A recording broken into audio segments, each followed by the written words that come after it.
பூஜை செய்து அமைத்த அந்த கலசத்தை கலைத்து விடலாம்.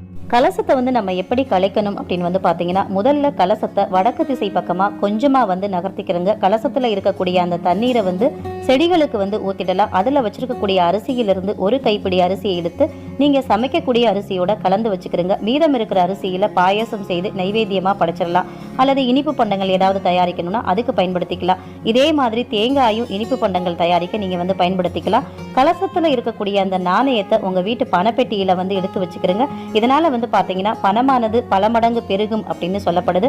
மற்ற பொருள்களை பூஜை அறையில வச்சிருங்க. இப்படி முறையா மகாலட்சுமி தாயாரை அழைத்து வரலட்சுமி விரதத்தை மேற்கொள்கிறவங்களுக்கு கேட்ட வரத்தை எல்லாம் அள்ளி கொடுப்பாங்க மகாலட்சுமி தாயார் அப்படின்னு சொல்லி இந்த பதிவை இதோடு நிறைவு செய்கிறேன். அனைவருக்கும் வரலட்சுமி விரத நாள் வாழ்த்துக்கள்.